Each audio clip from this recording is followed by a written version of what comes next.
الحمد للہ رب العالمین نحمدہ ونصلی ونسلم علی رسولہ الکریم العزیز الرؤوف الامین اما بعد فاعوذ باللہ من الشیطان الرجیم بسم اللہ الرحمن الرحیم اہدنا الصراط المستقیم صدق اللہ العظیم۔ حصول برکت کے لیے درود پاک پڑھیے۔ اللہم صلی علی سیدنا شفیعنا حبیبنا و مولانا محمد وعلی آلہ و اصحابہ وبارک وسلم۔ ماہ محرم کا آغاز ہو چکا ہے، ابھی 10 تاریخ قریب آنے ہی والی ہے، اور اس ماہ محرم میں خصوصاً اہل بیت اور امام حسین کا چرچا ہوتا ہے، ان لوگوں کی عظمتوں کا چرچا ہوتا ہے۔ اللہ پاک نے اپنی قرآن پاک میں بھی ان کی عظمتوں کو بیان فرمایا ہے۔ اب کتنا بیان فرمایا ہے یہ تو پوچھنا تو دور کی بات ہے، ہمارے حضرت نے تو پوری کتاب لکھ دی ہے، قرآن اور اہل بیت۔ اسی کتاب میں کی چند آیتیں پیش کر رہی ہوں میں۔ سب سے پہلے آیت کریمہ سورہ احزاب کی آیت نمبر 33۔ اللہ پاک فرماتا ہے انما یرید اللہ لیذہب عنکم الرجس اہل البیت ویطہرکم تطہیرا۔ اللہ تو یہی چاہتا ہے کہ اے نبی کے گھر والو تم سے ہر ناپاکی کو دور فرما دے۔ اللہ کا منشا یہ ہے، اللہ کی چاہت یہ ہے کہ اے نبی کے گھر والو تم سے ہر ناپاکی کو دور فرما دے اور تمہیں پاک کر کے خوب ستھرا کر دے، پاک کر کے خوب ستھرا کر دے۔ اب ہمیں دیکھنا یہ نبی کے گھر والے کون ہیں، کون ہیں نبی کے گھر والے۔ جب یہ آیت نازل ہوئی تو آپ علیہ الصلاۃ والسلام نے سیدہ فاطمہ زہرا رضی اللہ عنہا اور حسنین کریمین رضی اللہ عنہما کو بلایا اور انہیں جو ہے اپنی چادر میں لے لیا، انہیں اپنی چادر میں لے لیا۔ پھر حضرت مولا کائنات علی کرم اللہ وجہہ بھی آپ کے پیچھے کھڑے تھے، رسول پاک نے ان کو بھی اپنی چادر میں لے لیا۔ ان کو بھی چادر میں لینے کے بعد پھر آپ نے اللہ پاک سے دعا کی، اے اللہ یہ میرے اہل بیت ہے، یہ ہے میرے گھر والے، یہ میرے اہل بیت ہے، ان سے تو ہر قسم کی ناپاکی کو دور فرما اور انہیں خوب پاک صاف اور ستھرا کر دے۔ یہ ہے میرے اہل بیت، یہ ہے میرے گھر والے، کیونکہ تیرا ہی فرمان ہے نا کہ اہل بیت سے ہم ہر ناپاکی کو دور کر دیں گے، تو یہ میرے گھر والے ہیں، ان سے تو ہر ناپاکی کو دور کر دے اور انہیں خوب پاک کر دے۔ سورہ دہر کی آیت نمبر 7-8۔ اس آیت کریمہ کو نہایت ہی توجہ سے سنیے، اس سے ایک ہمیں صبر کا درس ملے گا۔ اللہ پاک فرماتا ہے یوفون بالنذر ویخافون یوما کان شرہ مستطیرا ویطعمون الطعام علی حبہ مسکینا ویتیما واسیرا۔ اپنی منتیں پوری کرتے ہیں اور اس دن سے ڈرتے ہیں جس کی برائی پھیلی ہوئی ہے، قیامت کا دن، اور کھانا کھلاتے ہیں اس کی محبت پر مسکین اور یتیم اور اسیر کو۔ اب اس کا پس منظر کیا ہے دیکھیے۔ تفسیر جیلانی غوث پاک رضی اللہ عنہ کی جو تفسیر ہے اس کے حوالے سے حضرت ابن عباس رضی اللہ عنہما سے مروی ہے کہ بے شک امام حسن اور امام حسین رضی اللہ عنہما جب سخت بیمار ہو گئے، حسنین کریمین بہت زیادہ بیمار ہو گئے تھے، تو رسول پاک ان دونوں کے پاس چند صحابہ کے ساتھ تشریف لائے، تھوڑے صحابہ بھی رسول کے ساتھ آئے۔ اب جب یہاں تشریف لائے تو لوگوں نے حضرت علی سے کہا، اے ابو الحسن، یہ حضرت علی کی کنیت ہے، آپ اپنے بیٹوں کے لیے نذر کیوں نہیں مان لیتے؟ آپ کے بیٹے اتنا بیمار ہے نا، آپ منت کیوں نہیں مان لیتے؟ تو حضرت علی کو یہ بات تسلیم ہوئی، آپ کو سمجھ میں آئی، تو حضرت علی اور حضرت فاطمہ اور ان دونوں کی کنیز حضرت فضہ، کنیز تھی آپ کی حضرت فضہ، ان تینوں نے نذر مانی۔ کیا نذر مانی کہ یہ تینوں روزہ رہیں گے، اگر حسنین شفا پالے، اگر ان دونوں کو بیماری سے شفا مل گئی، بیماری سے عافیت مل گئی، تو یہ تینوں جو ہے روزہ رکھیں گے۔ ان لوگوں نے یہ منت مانی۔ تو جب یہ دونوں شہزادے بیماری سے جو ہے شفا پا لی، اللہ پاک نے انہیں شفا عطا کر دی، تو اب ان تینوں نے جو ہے روزہ رکھنا، اب منت مانے تھے، اب پوری کرنا ضروری ہے، اور کیونکہ یہ منت شرعی ہے روزہ رکھنا، تب ان تینوں نے جو ہے اس حال میں روزہ رکھا کہ ان کے پاس کھانے پینے کی کوئی بھی چیز موجود نہیں تھی، کچھ بھی نہیں تھا کھانے پینے کا سامان۔ تو حضرت علی جو ہے شمعون خیبری نامی شخص سے 3 ساعت جو جس کو بولتے ہیں وہ قرض کے طور پہ لائے، بطور قرض لائے 3 کلو. تو حضرت فاطمہ نے 1 سا گوندھا جو 1 سا 1 کلو 1 دن کے لیے، اور 5 روٹیاں بنائیں، کیونکہ یہ حضرات بھی 5 تھے، حضرت علی، حضرت فاطمہ، حضرت حسن، حضرت حسین اور حضرت فضہ، 5 ہوئے. تو 5 روٹیاں بنائیں آپ نے. پھر افطاری کے لیے اب ان سب کے سامنے کھانا رکھا گیا، دسترخوان بچھایا گیا. تو اس وقت دروازے پہ ایک مسکین آ پہنچا. تو سبوں نے مل کر کھانا اس مسکین کو دے دیا اور خود پر مسکین کو ترجیح دی. حالانکہ خود بھی روزہ تھے لیکن پھر بھی نہیں کھایا، لیکن مسکین آیا تو مسکین کو دے دیا، اور کچھ کھائے بغیر پانی پی کر سو گئے. اب پھر دوسرے دن روزے کی حالت ہی میں دوسری صبح کی روزے ہی کی حالت میں، کیونکہ کچھ تھا تو نہیں، سحری بھی نہیں کر سکتے، دوسرا دن بھی روزے کی حالت میں. پھر جب شام ہوئی تو یوں ہی آپ نے 1 سا جو 1 کلو تو ہو گیا تھا، ابھی 2 کلو باقی تھے، تو 1 سا جو لے کر پھر 5 روٹیاں آپ نے بنائی حضرت فاطمہ نے. پھر وقت افطار جب آیا تو یتیم آ پہنچا وہاں پر. اب اس نے دستک دی، کھانا مانگا، تو اب ان سبوں نے جو ہے پھر یتیم کو خود پر ترجیح دے دیا اور بنا کھائے تیسرے دن کا روزہ رہ گئے. اب تیسرے دن بھی اسی طرح معاملات رہے. اب 1 ہی سا بچا تھا جو، اب اسی کی روٹیاں بنا لی. پھر وقت افطار جب آیا تو اسیر آ گیا، قیدی جس کو بولتے ہیں، اسیر قیدی کو بولتے ہیں، وہ آ گیا. اب تیسرے دن بھی ان سبوں نے سارا کھانا جو ہے بغیر کھائے ہوئے اسیر کو دے دیا، قیدی کو دے دیا. تو یہ ان لوگوں کا یہ جو پس منظر ہے، یہ کہانی جو ہے اللہ پاک اس کو قرآن میں بیان فرما رہا ہے. تب اللہ پاک نے جب ان لوگوں کو دیکھا اس طرح کرتے ہوئے، پہلے دن مسکین آ پہنچا اس کو دے دیا، دوسرے دن یتیم آ پہنچا اس کو دے دیا، تیسرے دن قیدی آ پہنچا اس کو دے دیا. تو جب اللہ نے اس حسن معاملات کو دیکھا تو حضرت جبرائیل کو یہ آیت دے کر کے بھیجا. یہ آیت یوفون بالنذر دے کر بھیجا. تو حضرت جبرائیل رسول کی بارگاہ میں خوشخبری لے کر آئے کہ یا نبی اللہ، اے اللہ کے نبی، آپ کو آپ کے اہل بیت مبارک ہو، آپ کو آپ کے گھر والے مبارک ہو. کتنے اچھے آپ کے گھر والے، کتنے اچھے گھر والے ہیں آپ کے، کہ 3 دن روزہ رہے، 3 سا ہی جو تھا، لیکن خود پر دوسروں کو ترجیح دیتے گئے. یہ خوشخبری سنائی. پھر اب ان اہل بیت کرام نے ان تینوں پر کھلا کے جو احسان کیا تھا، ایک احسان ہی ہے نا ان کا، کیونکہ وہ لوگ بھوکے تھے اور یہ لوگ بھی بھوکے تھے، لیکن خود نہیں کھائے بلکہ دوسروں کو کھلا دیے. تو یہ احسان انہوں نے جو کیا تھا، تو ان سبوں نے اپنے اندر کیا نیت رکھی تھی؟ ان لوگوں نے اپنے اندر اللہ کی رضا کی طلب، کہ اللہ ہم سے خوش ہو جائے، دین پر ثبات قدمی، ہمیں جو ہے دین پر ثبات قدمی عطا ہو، ہم دین پر ثابت قدم رہے، یہ ان کی نیت تھی. اور اللہ سے شوق ملاقات کو چھپا کر رکھا، کہ اللہ سے ہمیں ملنا ہے، اللہ سے ملنا کا ہمیں شوق ہے. یہ نیت انہوں نے اپنے اندر چھپا کے رکھی تھی. یہ نیتوں کو رکھتے ہوئے انہوں نے تینوں کو کھانا کھلا دیا.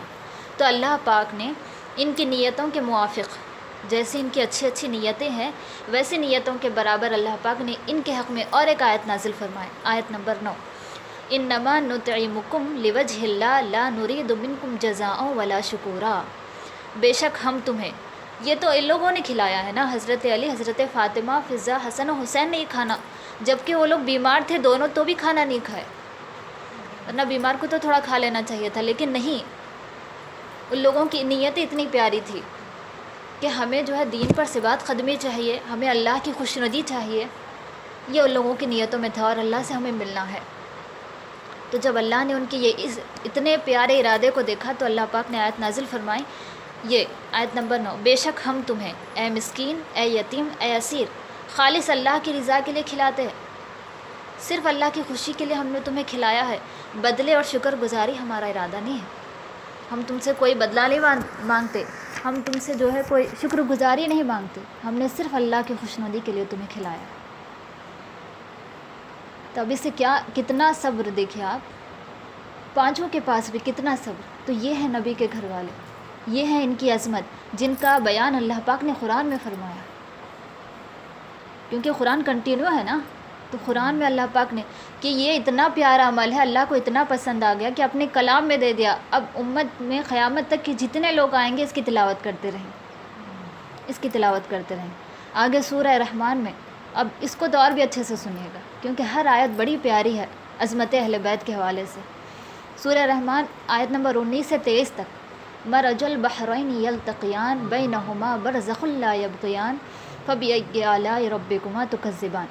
اس نے 2 سمندر بہائے، کس نے؟ رب نے 2 سمندر بہائے، دیکھنے میں معلوم ہو کہ ملے ہوئے، دیکھنے میں معلوم ہو کہ ملے ہوئے، اور ہیں ان میں روک، یہ ایک دوسرے پہ بڑھ نہیں سکتے۔ دیکھنے میں معلوم ہوتا ہے کہ ملے ہوئے ہیں، لیکن روک ہے ان کے درمیان، بڑھ نہیں سکتے ایک دوسرے پر۔ تو اپنے رب کی کون کون سی نعمتیں جھٹلاؤ گے؟ اللہ پاک فرمایا، آگے فرماتا ہے یخرج منہما اللؤلؤ والمرجان فبأی آلاء ربکما تکذبان۔ ان میں سے موتی اور مونگا نکلتا ہے، تو تم اپنے رب کی کون سی نعمتیں جھٹلاؤ گے؟ اب اس آیت کریمہ کا پس منظر دیکھیں۔ حضرت ابن عباس رضی اللہ عنہما فرماتے ہیں، ان سے مروی ہے، وہ فرماتے ہیں کہ 2 سمندر کون ہیں؟ علی اور فاطمہ۔ 2 سمندر علی اور فاطمہ ہیں۔ رب نے ان دونوں کو بہایا اس حال میں کہ وہ دونوں ملتے ہیں، وہ دونوں ملتے ہیں، اور ان دونوں کے درمیان ایک ایسا برزخ، یعنی وہ مصطفیٰ ہے، برزخ مصطفیٰ ہے کہ یہ دونوں ان کی نافرمانی نہیں کرتے، علی اور فاطمہ نبی کی نافرمانی نہیں کرتے، اور ان دونوں سے، ان دونوں کی ملاقات سے موتی یعنی حسن، لؤلؤ یعنی حسن، اور مرجان یعنی حسین نکلے گا۔ لؤلؤ بولتے ہیں سفید موتی کو، مرجان بولتے ہیں ہرے موتی کو۔ تو اب آپ دیکھیے اس آیت کریمہ میں کس حسین پیرائے میں اللہ پاک نے حضرت علی، حضرت فاطمہ، حسن و حسین یعنی اہل بیت کا تذکرہ کیا ہے کہ یہ دو سمندر ہے، یہ دونوں 2 سمندر ہے۔ جب یہ دونوں ملے تو نبی بھی ہے ان کے بیچ میں، نبی کی نافرمانی نہیں کرتے۔ جب یہ دونوں ملے تو 2 موتی ان سے نکلے، حسن و حسین۔ تو ہمیں کیا سمجھ میں آیا؟ اور اس میں ایک عظیم نقطہ آپ دیکھیے، ہر آیت کے بعد اللہ پاک نے فرمایا تم اپنے رب کی کون کون سی نعمتیں جھٹلاؤ گے؟ اے جن و انس کی جماعت، تم اپنے رب کی کون کون سی نعمت جھٹلاؤ گے؟ تو چنانچہ اللہ پاک یہ فرما رہا ہے کہ اے جنات اور انسان، تم اپنے رب کی کون سی نعمت یعنی علی، فاطمہ، حسن، حسین کو جھٹلاؤ گے؟ ایسا تو اس کا مطلب نہیں جھٹلانا، ان لوگوں نے نہیں جھٹلانا۔ تو ہمیں معلوم یہ ہوا کہ اہل بیت کی عظمتوں کا اعتراف اللہ رب العزت انسان تو انسان لیکن جنات سے بھی چاہتا ہے، اسی لیے تو دونوں کا ذکر فرمایا نا۔ انسان تو انسان کیسے بھی عظمت کرنا ہے، انہیں تعظیم کرنا ہے، لیکن جنات سے بھی اللہ پاک ان کی عظمتوں کو چاہتا ہے، ان کی عظمتوں کے بیان کو چاہتا ہے۔ ہمارے حضرت نے کتنا پیارا شعر لکھا ہے، یا خدا ان کی محبت دل میں ڈالے رکھ صدا، تاکہ ہو انسانیت کے زمرے میں میرا شمار۔ کیونکہ یہ آیت کریمہ آگے جو آئی، اس سے پہلے سورہ انسان میں جو آیت کریمہ آئی تو وہ سورہ انسان کی آیت کریمہ تھی، تو ان کی محبت ہمارے دل میں رہے گی تو ہی ہم انسانیت کے زمرے میں رہیں گے نا، تو ہی ہم انسانیت کے زمرے میں رہیں گے۔ اللہ پاک کا سب کے دل میں، جن کے دل میں محبت نہیں ہے اہل بیت کی، سب کے دلوں میں ڈال دے۔ اور ایک آیت کریمہ اور سورہ احزاب کی آیت نمبر 56، ان اللہ و ملائکتہ یصلون علی النبی یا ایھا الذین آمنوا صلوا علیہ وسلموا تسلیما۔ بے شک اللہ اور اس کے فرشتے درود بھیجتے ہیں اس غیب بتانے والے نبی پر، اے ایمان والو ان پر درود اور خوب سلام بھیجو۔ یہ اللہ کا فرمان ہے۔ حضرت ابو حمید ساعدی رضی اللہ عنہ سے روایت ہے، جب یہ آیت نازل ہوئی تو صحابہ نے عرض کیا، یا رسول اللہ کس طرح ہم آپ پر درود بھیجیں؟ اللہ نے تو حکم دیا کہ درود بھیجو آپ پر، کیونکہ اللہ بھی آپ پر درود بھیجتا ہے، فرشتے بھی درود بھیجتے ہیں، ہم آپ پر کس طرح درود بھیجیں؟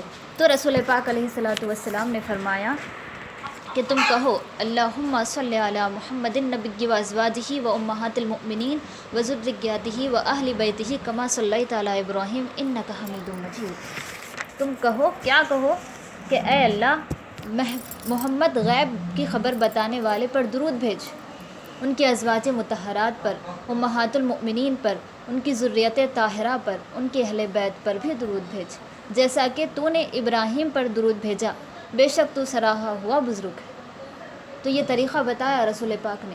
اللہ نے تو حکم کیا دیا کہ نبی پر درود بھیجو، لیکن جب صحابہ نے پوچھا درود کیسے بھیجے تو نبی نے ان سب کا نام لیا۔ اور ایک روایت میں ہے کہ رسول پاک نے فرمایا، حضرت ابو حمید کی جو روایت ہے وہ یہ ہے کہ تم ایسا کہو کہ اللہ درود بھیج محمد پر اور ان کے ازواج مطہرات پر اور ان کی ذریت طاہرہ پر، جس طرح تو نے ابراہیم کی اولاد پر بھیجا، اور محمد کو برکت عطا فرما اور ان کے ازواج مطہرات کو اور ذریت طاہرہ کو، جیسا کہ تو نے برکت عطا فرمایا ابراہیم کو، بے شک تو ہی تعریف کے لائق اور بزرگوں برتر ہے. جیسے درود ابراہیم ہم پڑھتے ہیں نا، ویسے ہی ہے، ویسے ہی ہے. تو ایک عظیم نقطہ. اور ایک آیت کریمہ، یہ حدیث دار قطنی کی روایت ہے، جب حضرت ابو مسعود انصاری سے روایت ہے، فرماتے ہیں کہ رسول اکرم صلی اللہ علیہ وسلم نے فرمایا، جو شخص نماز پڑھے اور اس نماز میں میرے اوپر اور میرے اہل بیت پر درود نہ بھیجے، اس کی نماز قبول نہیں ہوگی. نماز تو پڑھے لیکن نبی پر اور نبی کے گھر والوں پر درود نہ بھیجے، اس کی نماز قبول نہیں ہوگی. یہ کتنی بڑی بات ہے، آپ سوچیں. احادیث مبارکہ اہل بیت کی عظمت کا کھلے طور پر اعلان کر رہی ہے. اب ایک عظیم نقطہ اس کے اندر، اللہ نے کیا فرمایا؟ اے ایمان والو، نبی پر درود بھیجو. یا ایھا الذین آمنوا صلوا علیہ. علیہ ہا ضمیر ایک ہی ہے بس، کہ نبی پر درود بھیجو. لیکن تعلیم نبی کیا ہے؟ نبی ہمیں کیا تعلیم دے رہے ہیں کہ میری ازواج مطلب میرے اہل بیت پر بھی تمہیں درود بھیجنا ہے، ازواج مطہرات پر بھی درود بھیجنا ہے. اللہ نے تو صرف نبی کے لیے فرمایا، لیکن نبی نے کیا فرمایا کہ اہل بیت پر بھی درود بھیجنا ہے. اور سب سے اہم بات، نماز جیسے افضل العبادات میں ان پر درود بھیجے بغیر قبولیت کی امید رکھنا لغو اور بیکار ہے. نماز میں اہل بیت پر درود نہ پڑھے اور نماز کی قبولیت کی امید رکھے، ایسا ہو ہی نہیں سکتا، نماز قبول نہیں ہوگی. تو اب سمجھ میں آیا کہ حسین کے لیے نبی سجدہ کیوں طول دیتے. حسین جب پشت پر بیٹھے رہتے تو نبی سجدہ کیوں لمبا کر دیتے؟ کیونکہ نبی جانتے ہیں کہ نماز کے باہر جو ہے وہی نماز کے اندر بھی ہے. نماز کے باہر جو ہے وہی نماز کے اندر بھی ہے. درود پاک پڑھتے ہیں اہل بیت پہ، اگر نہ پڑھی جائے تو نماز قبول نہیں ہوگی. تو یہ ہے اہل بیت کی عظمتوں کا اعلان، قرآن خود کر رہا ہے. یہ مطلب ایسی ہماری اور آپ کی لکھی ہوئی کتاب نہیں ہے، یہ اللہ کی لکھی ہوئی کتاب ہے، یہ اللہ کی عطا کی ہوئی کتاب، یہ اللہ کا کلام ہے، ہمارا اور آپ کا نہیں ہے، کسی دنیا دار کا نہیں ہے، بلکہ یہ خدا جس کی ہم عبادت کرتے ہیں اس کا یہ کلام ہے. اور اس نے اپنے کلام میں ان تمام کی عظمتوں کو بیان فرمایا. اب اسی سے ہمیں اہل بیت کی عظمت معلوم ہوتی ہے کہ واقعی اہل بیت کو اللہ پاک چاہتا ہے، رسول چاہتے ہیں، اور ہمیں بھی چاہنا ہے. اہل بیت سے محبت کرتے ہیں، ہمیشہ کرتے رہنا ہے. اہل بیت کی تعریف کرتے ہیں، ہمیشہ کرتے رہنا ہے. ان کی عظمتوں کا کبھی انکار نہیں ہونا چاہیے، کیونکہ ان کی عظمتوں کا انکار در حقیقت قرآن کا انکار ہے. قرآن کا انکار در حقیقت اللہ کے فرمان کا انکار ہے. جب اللہ کے فرمان کا انکار ہوگا تو ایمان کہاں سے مکمل ہوگا؟ تو ان سے محبت ہے تو محبت ہمیشہ رکھنا ہے. ان کی تعریف کرتے ہیں تو ان کی تعریف ہمیشہ کرنا ہے. اللہ پاک ہم تمام کو جو ہے ان سے خوب زیادہ محبت کرنے والا، اور جو نہیں کرتے ان تمام کو بھی محبت کرنے والا بنا دے. آمین.